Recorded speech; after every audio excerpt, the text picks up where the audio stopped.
Olá, um excelente dia para você que acordou bem cedinho para acompanhar o Manhã no Ar, para começar a sua semana com a gente. O programa está só começando, hoje é segunda-feira, dia 15 de janeiro, e eu te convido a conhecer os destaques desta edição. Latrocínio, o amazonense morre ao tentar fugir de emboscada na Venezuela. Um carro em velocidade, eles deram um tiro, você quer emparelhar, entendeu? E aí o tiro pegou no coração dele. Os caras vieram comigo, infelizmente eu não pude fazer nada. Eu avisei pra eles que era um assalto, eu comuniquei no rádio, mas infelizmente o carro dele não aguentou correr. Drogas no aeroporto. Mais 70 quilos de entorpecentes foram encontrados em 4 malas. 2 pessoas foram presas. Na entrevista do dia, os riscos do sedentarismo. A 4ª causa de morte em todo o mundo.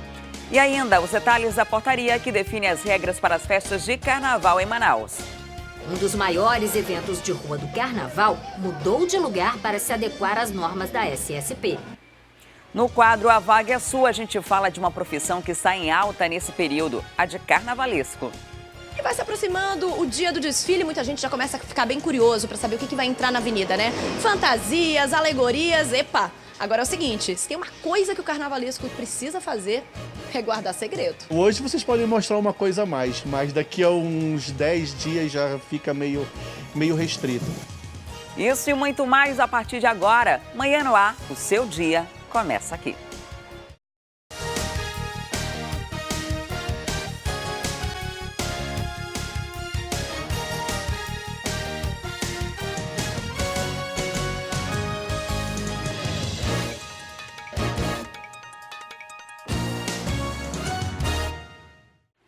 Olá, são 6h02. Nós estamos ao vivo e você pode participar do Manhã no Ar com a gente. É muito simples. Manda para cá a sua sugestão de reportagem, denúncia, flagrante. É só entrar na nossa página no Facebook e interagir com a gente por lá. Nós também estamos ao vivo pelo aplicativo A Crítica Play. E uma família viveu momentos de pânico durante um assalto no ramal do Brasileirinho. Bandidos armados aterrorizaram as vítimas, levaram objetos, dinheiro e a paz dessas pessoas. Parte do bando que cometeu o crime já foi preso. As vítimas ainda se emocionam ao lembrar dos momentos de terror nas mãos dos criminosos. É mais ou menos umas 10 horas da noite, entendeu? Eu estava lavando a louça da janta e meu esposo e familiares estavam assim, querendo jogar um dominó na sala. Quando chegou aquele monte de gente de um lado e do outro, parece coisa assim de ficção, entendeu? Porque era coisa do Rio de Janeiro que a gente vê na TV, que eu nunca imaginei passar por isso. Aí começaram a gritar, levanta a mão, levanta a mão. Cadê o dinheiro? Eu quero dinheiro. Passava das 9h30 da noite da quinta-feira passada, quando os assaltantes invadiram a residência por este caminho aqui que eu entrei. Aqui nessa mesa tinha 4 pessoas, 4 adultos estavam aqui. Os demais estavam em outras áreas da casa. Essas pessoas foram recolhidas e colocadas naquele quarto ali. Essa aqui é uma das armas utilizadas no crime.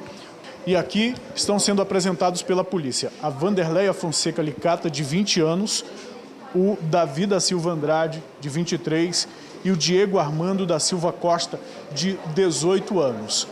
Eles atemorizaram as famílias que moram naquele local, ameaçaram as crianças, as mulheres.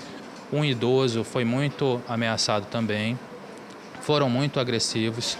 2 deles, o Davi e a Vanderleia, foram presos ontem mesmo enquanto fugiam do local. A Polícia Militar, a 30ª SECOM, conseguiu efetuar a prisão deles. No entanto, aproximadamente 4 elementos conseguiram fugir. Hoje pela manhã, dando continuidade às investigações, conseguimos identificar um 3º elemento, que é o Diego.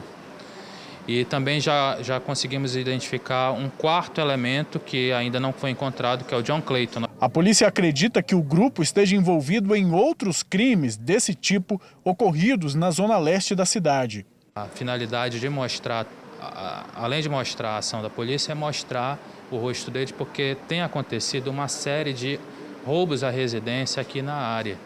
E roubos com um emprego de uma violência muito grande e com o mesmo modo de agir desses elementos. As famílias que moram aqui no ramal do Brasileirinho reclamam da falta de segurança. Eles pedem mais policiamento no local e também pedem iluminação pública porque, segundo eles, o ramal é escuro e isso favorece a atuação dos criminosos. A segurança aqui é precária, né? A gente vive aqui uma situação difícil, pouca segurança, a viatura passa, mas não é frequentemente, né? É muito perigoso, a gente está pedindo socorro das autoridades, né? Dos órgãos públicos, né? E aqui a gente não pode mais ter paz, aqui é dia e noite, quando não é assalto, é gente morta, o pessoal matando esse pessoal aqui no ramal.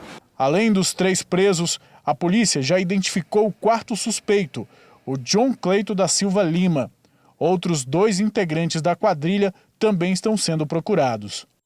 E em Parintins, uma adolescente de 14 anos foi apreendida com uma arma de fogo. Segundo a polícia, a menor era usada por um homem para vender as drogas.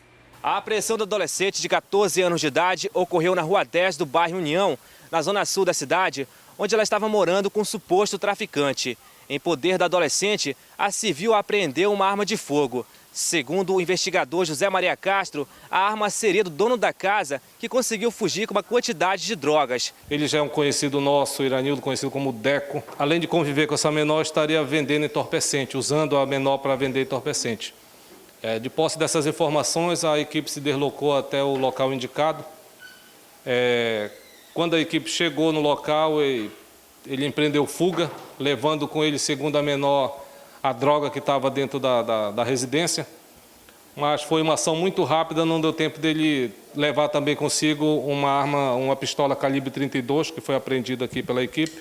Foi feita uma busca na redondeza, mas ele não foi encontrado.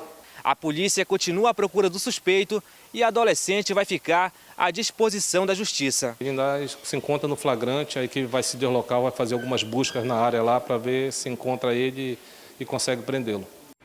E ainda na ilha Tupinabarana, um professor registrou um boletim de ocorrência depois que fotos dele ao lado de detentos dentro de um presídio da cidade foram divulgadas. Na imagem, ele aparece em uma suposta comemoração pelo aniversário de um traficante. O correspondente Geandro Soares conversou com ele e traz os detalhes. As fotos foram tiradas no final do ano passado, dentro da unidade prisional de Parintins, no dia do aniversário do detento Luiz Mário Martins, de 29 anos de idade, acusado de tráfico de drogas. As imagens foram publicadas em alguns veículos de comunicação e circularam nas redes sociais. Quem aparece em uma das fotos é o professor da escola do presídio, Raimundo Ferreira. Ele registrou o boletim de ocorrência contra um portal de notícias. O educador relata que as fotos fazem parte do relatório de atividades educacionais dele. Na Escola Vitório Barbosa, a gente desenvolve uma educação inclusiva. Esse ano, as aulas começaram a partir de julho. E todo mês, a gente faz a comemoração do aniversário dos reeducandos. No final do Enseja, nós fizemos uma confraternização também. E no final, logo terminando o Enseja, no dia seguinte, nós fizemos essa confraternização de término do ano letivo. E coincidiu com o aniversário dele. Só isso que aconteceu, não aconteceu nada demais. Agora, eu vi a minha imagem associada ao tráfico de droga. Isso aí, sabe, é uma coisa que eu não quero para ninguém.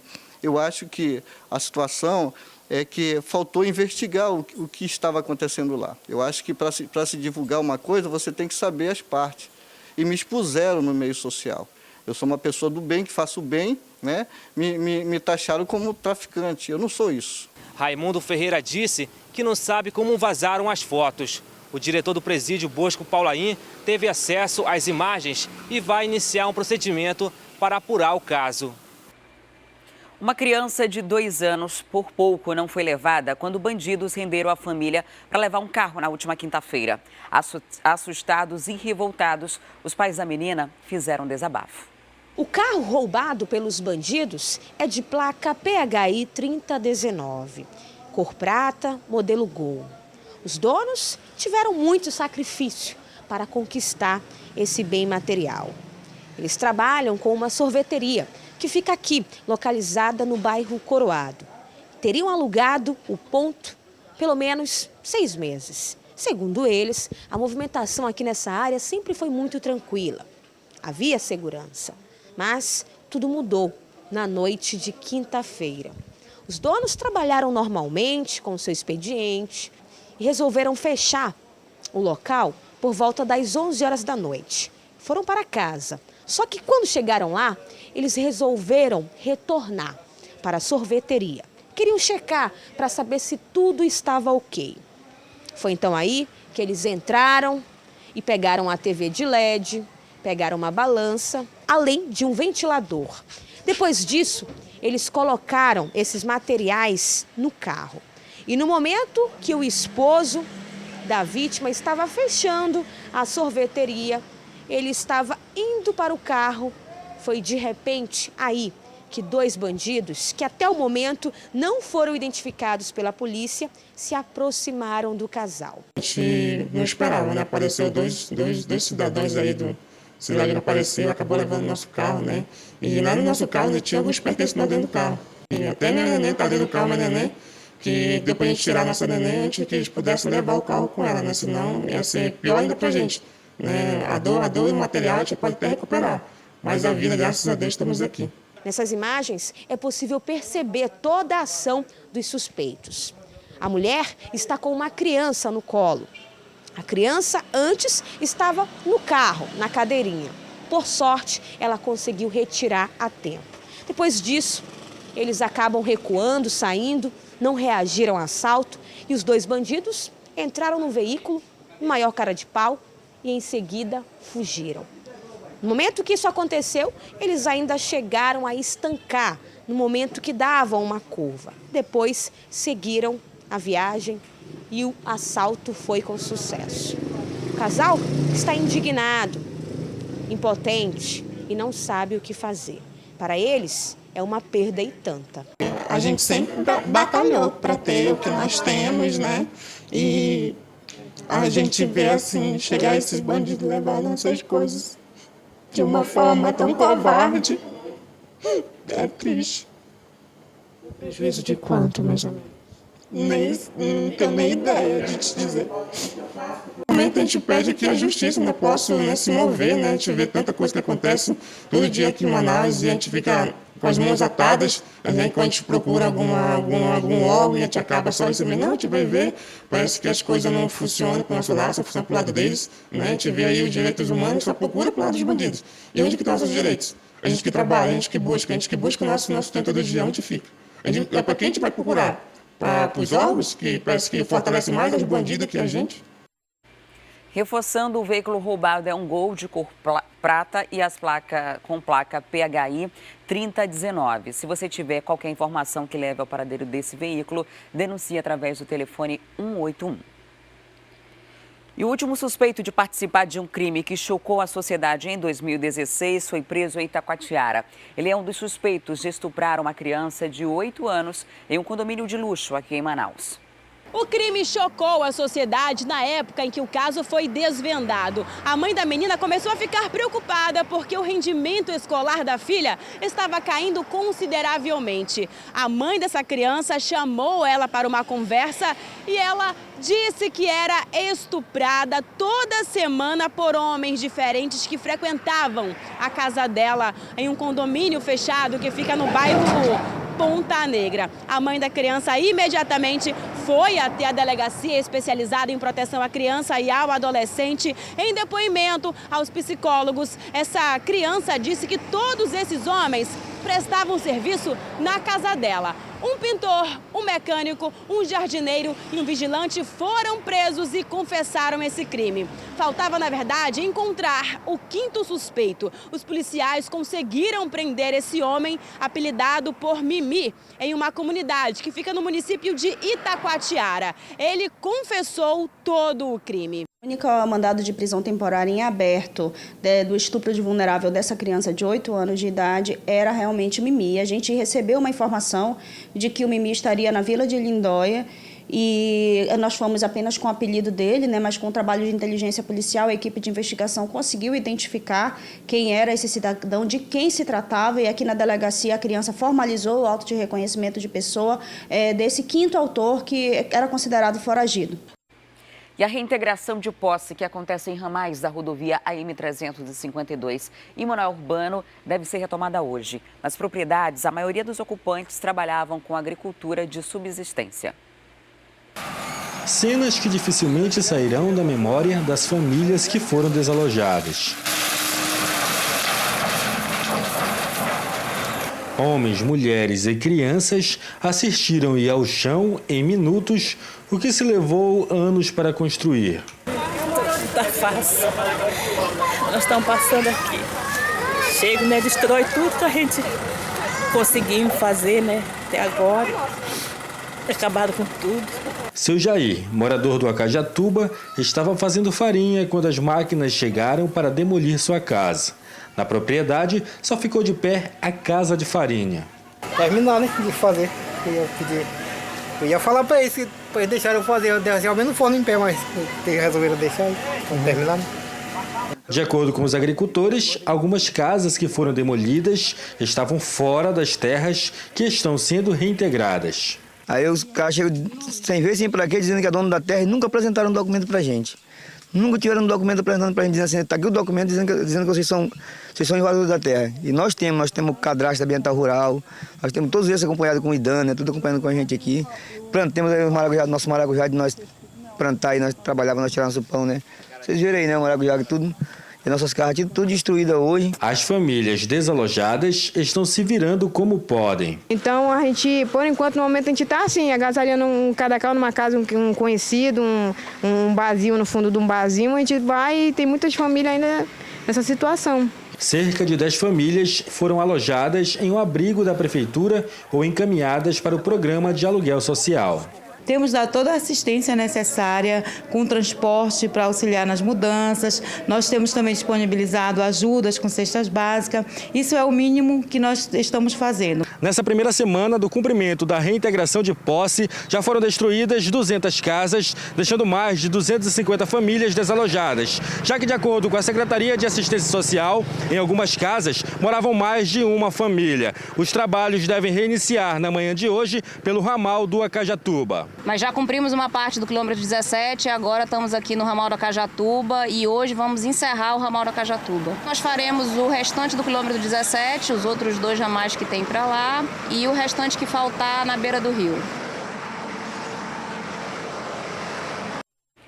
E na madrugada de domingo, o corpo de uma mulher foi encontrado esquartejado dentro de sacos plásticos em uma lixeira no bairro Alvorada. De acordo com a família, a vítima estava grávida e era usuária de drogas. Quem vai trazer os detalhes sobre esse assunto para a gente é a Thea Morel, com quem eu converso agora ao vivo. Olá, Thea, muito bom dia.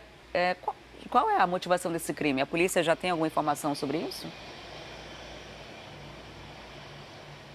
Bom dia, Adriane. Bom dia a todos. Olha só, a principal hipótese, levada pela polícia é que seja uma dívida por tráfico de drogas e que isso tenha gerado a morte dessa jovem que estava grávida de 6 meses. Para vocês terem uma ideia, ela saiu de casa por volta de 5 horas da tarde, de acordo com as informações da própria família, pediu à mãe uma quantia de R$20 para fazer um lanche fora de casa e depois disso ela não voltou mais, O corpo dessa jovem foi encontrado por volta de 5h30 da manhã, perto de uma lixeira, no beco Vista Alegre, no Alvorada 2. Uma pessoa que estava passando pelo local achou que os sacos eram um pouco estranhos e um dos sacos estava entreaberto.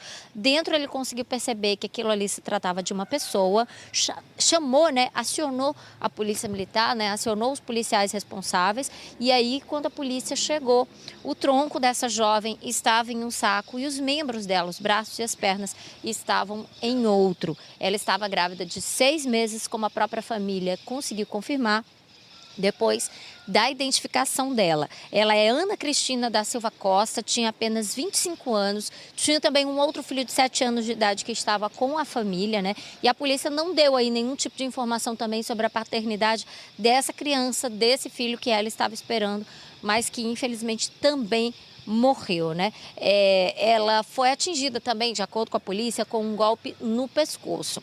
A dívida do tráfico de drogas, é a principal hipótese, mas mesmo assim a polícia não descarta que o crime possa ter outro tipo de motivação.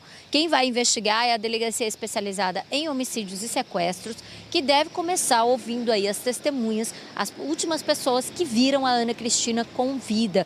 Vão tentar identificar por onde ela pode ter passado, para onde ela foi, por por onde ela esteve, justamente para tentar investigar aí e identificar quem foram as últimas pessoas que viram a Ana Cristina com vida e se alguém tem alguma pista também ali na área do Alvorada. Se alguém ouviu algum tipo de problema, algum tipo de crime, algum tipo de barulho que possa ajudar a elucidar esse crime. Então, a Ana Cristina da Silva Costa, a princípio ela não tinha sido identificada, né? A pessoa, inclusive, que encontrou o corpo da Ana Cristina e que acompanhou o trabalho da Polícia Militar disse que nunca tinha visto ela na área do Alvorada 2, do Beco Vista Alegre, mas mesmo assim a polícia vai dar prosseguimento a essa investigação justamente para tentar apurar quem foram os responsáveis por essa morte. Um crime considerado, inclusive, muito violento e muito bárbaro. E esse crime bárbaro, nesse tipo de característica, até geralmente costuma ser, de fato, homicídio, né? Execução relacionada a drogas, né? E foi a própria família dela que confirmou que ela era usuária de entorpecentes?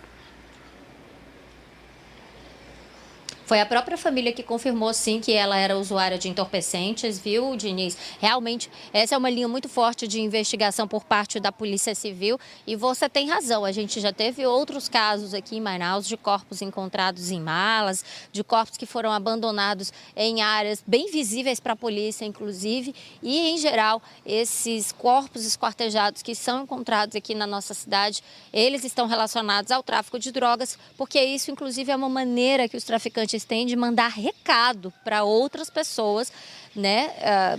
Enfim, é uma maneira muito bárbara, mas levando em consideração que a Ana Cristina morreu com um golpe no pescoço, de acordo com a autópsia, seria desnecessário realmente que ela fosse esquartejada. Mas infelizmente foi isso que aconteceu e é por isso que a polícia vai prosseguir nessa investigação. Obrigada, Thea, pelas informações. Até daqui a pouco. E a calçada da Rua Cruzeiro, no bairro Grande Vitória, está causando dor de cabeça aos moradores. É que várias partes da estrutura já caíram e em dias de chuva o local fica ainda mais comprometido. E tudo por causa de uma obra, de uma tubulação mal feita. Vamos acompanhar. Na frente da casa do Lorival, o bueiro aberto já é uma preocupação constante. Mas a situação fica ainda pior, porque ao lado da estrutura, a terra cedeu e uma cratera se abriu com a força da água que passa por baixo. Meu muro já caiu, como vocês estão vendo aí. Essa mureta eu já fiz ela 2 vezes, já caiu. Então esse problema é sério. O bueiro está comprometido, ele tem que ser ajeitado, o bueiro está alcado por baixo, a gente já foi... mostrou para as autoridades, eles vêm olhar, bate foto e não ajeitam, entendeu? A tubulação com a estrutura comprometida se estende ao longo de toda a Rua Cruzeiro. Este carro não pôde ser removido daqui desde que parte da calçada caiu. Porque esse carro aqui ele ganha dinheiro rodando, né? Como ele está parado, é uma perca de dinheiro medonho. Então o que a gente quer? A gente quer que a prefeitura tome a providência e venha tirar a drenagem daqui. Fora a mureta, que eu nunca fui ressarcido nem um centavo da mureta que caiu. O problema é que em dias de chuva, como hoje, a água fica ainda mais forte e o risco de erosão aumenta. E aí pode acontecer vários acidentes. Essa casa aqui, por exemplo, já está ilhada, porque o buraco chega a ocupar praticamente toda a extensão do terreno. Ficou um abismo, né? A minha filha, inclusive, ia caindo aí. Quando caiu aqui, ela quase ia caindo, tem 10 anos, né? Os moradores tentam resolver o problema como podem. Aqui, os proprietários colocaram sacos de areia para conter a erosão. Mesmo assim, eles ainda temem que o pior aconteça e parte da casa venha abaixo. Estamos muito com medo, porque inclusive ficou o buraco muito feio, né? Aí meus irmãos meu tio veio, né, falou para eles encherem o saco de barro, né, para jogar aí, porque tava ficando muito feio. E o buraco já tá por baixo da casa e a gente tá com medo e precisamos de ajuda, né? Com medo e com toda razão, né? Em nota, a Secretaria Municipal de Infraestrutura informou que vai enviar uma equipe até o local para averiguar a situação e solucionar de imediato o transtorno. Um acidente de trânsito deixou parte do bairro Coroado sem energia elétrica nesse fim de semana. A batida foi tão forte que quase derrubou um poste. O acidente aconteceu na manhã de sábado na Avenida Cosme Ferreira, no bairro Coroado. O condutor, de 39 anos, motorista de transporte por aplicativo, bateu de frente contra o poste após tentar desviar de um ônibus e perder o controle do veículo. Apesar do acidente, o passageiro não ficou ferido. Já o condutor precisou ser levado para o Hospital João Lúcio com pequenas lesões no corpo. ele bateu o braço, tá sentindo dor no pescoço. Mas ele foi atendido aqui com o SAMU aqui e levaram ele.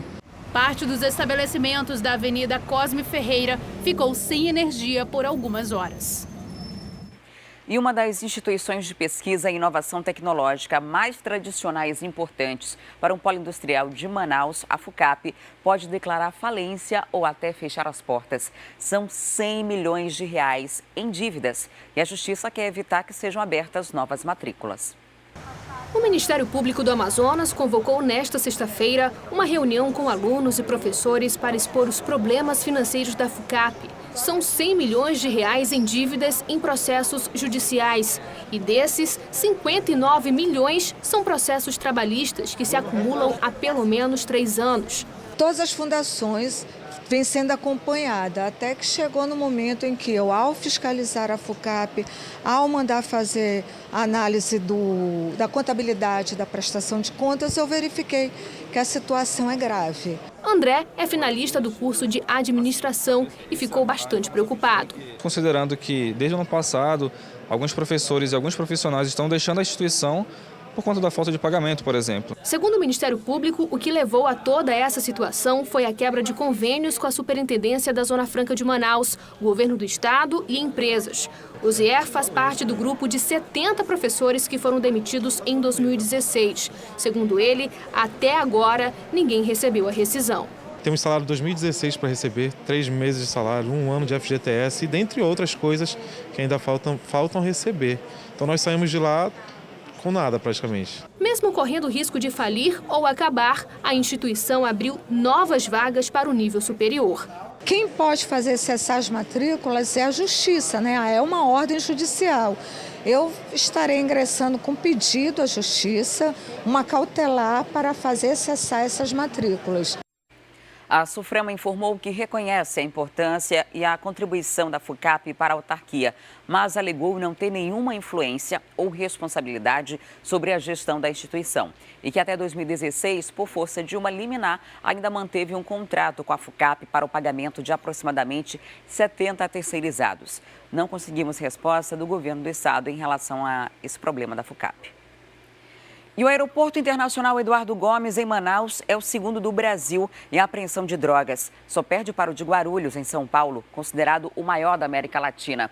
Segundo a Polícia Federal, só no aeroporto aqui da cidade, uma pessoa foi presa ao tentar embarcar com entorpecentes a cada 3 dias.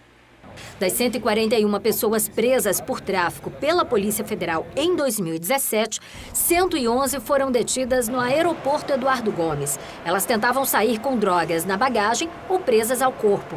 Essa estatística do Eduardo Gomes coloca o terminal em segundo lugar em número de apreensão de drogas no país. O aeroporto de Manaus perde apenas para o de Guarulhos, que é o maior da América Latina e primeiro colocado também em circulação de passageiros. E Manaus sendo o primeiro grande centro do escoamento dessa droga advinda da região fronteiriça.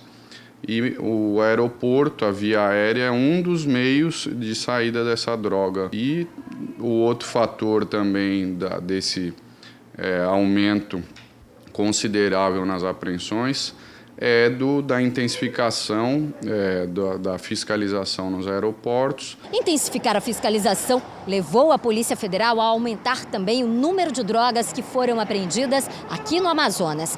Em 2016, foram 6 toneladas 429 quilos. Em 2017, em todo o ano passado, foram 9 toneladas 686 quilos de drogas. A Polícia Federal consegue dizer também que as facções criminosas estão perdendo o poder, porque muitos grupos independentes estão sendo pegos pela Delegacia de Repressão aos Entorpecentes, a DRE. Além disso, o número de armas apreendidas aqui no estado também aumentou.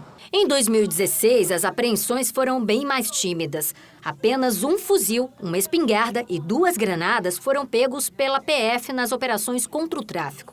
Em 2017, foram apreendidos 5 fuzis, 4 espingardas e um revólver calibre 38. E o ano começou movimentado, com mais apreensões no Aeroporto Internacional Eduardo Gomes. Na tarde do último sábado, uma dupla foi presa ao tentar embarcar com 70 quilos de drogas. De acordo com a APF, a droga estava escondida em 4 malas. Sobre esse assunto, eu volto a conversar ao vivo com a Thea Morel, que tem mais detalhes para a gente. Thea, já se sabe qual seria o destino dessa droga? Os suspeitos foram identificados? Adriane, os suspeitos foram identificados, mas a Polícia Federal não quis divulgar o nome deles, né? O destino da droga, pelo menos o primeiro destino, né? Já que esse seria o destino também desses 2 passageiros, seria Belém do Pará. O avião estava seguindo para o Pará e eles iriam desembarcar lá para levar essa droga. Cada um deles relatou para a polícia que iria receber uma quantia de R$2.000. Mas agora eles vão ter mesmo que cumprir prisão por tráfico de drogas, né? Independente deles serem mulas, como a gente comumente chama, eles são responsáveis por essa droga que estava armazenada em 60 tabletes. É cocaína, não é maconha tipo skunk, como a gente está acostumado a ver, né? Que fica ali prensado nos tabletes e, portanto, esses 60 tabletes pesam um pouco mais e a polícia avalia que tem aí 70 quilos de cocaína. Com essa quantidade de droga toda que foi apreendida no aeroporto Eduardo Gomes, né? Nós temos aí a maior apreensão feita esse ano e, de acordo com o delegado, né, de repressão a entorpecentes Caio Avanço, certamente essa é uma das maiores apreensões de drogas feitas no aeroporto em toda a história da Polícia Federal. Ele não sabe dizer se era a maior de todas, é a maior do ano com toda certeza, mas é uma quantidade realmente muito significativa, né? São 70 quilos, 4 malas e causa estranheza até esses 2 estarem tentando embarcar no Aeroporto Internacional Eduardo Gomes com uma quantidade tão grande. A gente vê apreensões bem menores acontecendo no aeroporto, uma quantidade muito grande de apreensões, como a gente viu aí na matéria, né? Que coloca a gente, inclusive, como o segundo aeroporto do país em apreensão de drogas, mas ainda assim eles foram bem ousados tentando embarcar com toda essa droga. Eles foram, inclusive, flagrados na fiscalização normal que é feita pela Polícia Federal. Não foi uma fiscalização diferenciada, não houve nenhuma dica, não houve nenhuma denúncia anônima, né? Como acontece muitas vezes também, eles foram flagrados mesmo na fiscalização normal, não deram muitos detalhes sobre quem era que tinha repassado essa droga para eles ou para onde a droga ia, até porque nesses casos as mulas têm bastante medo do que pode acontecer, inclusive com a vida deles, né? Esse é um caso muito realmente relevante, porque é a maior apreensão, mas tem outros casos também que foram relatados pela Polícia Federal. Um desses casos, inclusive, foi a morte de um peruano dentro de uma aeronave da Ibéria, que estava indo com destino, estava indo para a Espanha e teve que parar aqui no Aeroporto Internacional Eduardo Gomes. O peruano foi identificado como Werner Davi Delgado, de 48 anos. Ele depois morreu durante o voo, né? E depois que foi feita a autópsia, a polícia conseguiu encontrar 40 cápsulas de cocaína dentro do corpo dele, dentro do estômago dele. Uma dessas cápsulas, veja só, apenas uma dessas cápsulas estourou. Isso foi suficiente para que o Werner acabasse morrendo aí de overdose. A aeronave teve que parar, descer aqui em Manaus, embora esse não fosse o destino e essa não fosse a rota da aeronave, mas como esse homem morreu dentro do avião, ele teve que parar aqui e aí o Werner acabou desembarcando aqui, né? Foi levado para o Instituto Médico Legal para perícia, para autópsia e foi aí que a polícia descobriu que o problema dele é que ele estava tentando levar drogas para fora do país, para fora do Peru, no caso, né? Já que ele era peruano e o avião vinha vindo de lá. É realmente um caso muito sério, mas fica aí o recado e o lembrete para essas pessoas que aceitam, pensam que é um dinheiro fácil, né? Tem a vigilância da polícia cada vez maior, o aeroporto de Manaus todo mundo já sabe que é o segundo do Brasil em tráfico de drogas, então a vigilância realmente é bastante reforçada. Tá certo, Thea. Muito obrigada pelas informações. E agora chegou o momento da gente saber por onde anda o nosso drone. Vamos acompanhar as imagens feitas pelo Alex Gomes. Nós estamos na saída da Max Teixeira, na zona norte da cidade, com acesso à Avenida Torquato Tapajós. Quem vem agora da Cidade Nova não enfrenta nenhuma dificuldade para acessar Torquato Tapajós, pelo menos nesse trecho. Ambas avenidas estão com fluxo tranquilo no sentido centro da cidade ou no sentido bairro, né? A gente vai seguindo agora com o nosso drone no sentido centro da cidade, para quem vai pegar ali o viaduto da Recife, da Maripiranga Monteiro. Quem sai aqui do Ajuricaba, a gente consegue mostrar também uma saída muito tranquila. O fluxo de veículos vai aumentando na extensão da Torquato Tapajós, mas tudo dentro da normalidade, né? Tá bem calmo, porque normalmente quando a gente mostra essa área, o trânsito está intenso, mas ainda estamos no mês de janeiro. O trânsito flui com bastante facilidade para quem segue para o centro da cidade e para quem vai para Torquato e também para a Cidade Nova, não enfrenta nenhum problema. É uma boa opção. A gente vê ali uma parada na Torquato, mas é só para a passagem de pedestre é prioridade. Tem a faixa ali, né, no sentido centro e no sentido oposto. Tudo uma maravilha nesse comecinho de semana. E depois do intervalo tem a nossa interação com a Rádio FM O Dia e a gente fala da eleição suplementar em Novo Aripuanã. A gente traz ainda os detalhes da morte de um amazonense na Venezuela. Ele foi assassinado quando tentava fugir de uma emboscada. Isso muito mais daqui a pouquinho, então não saia daí.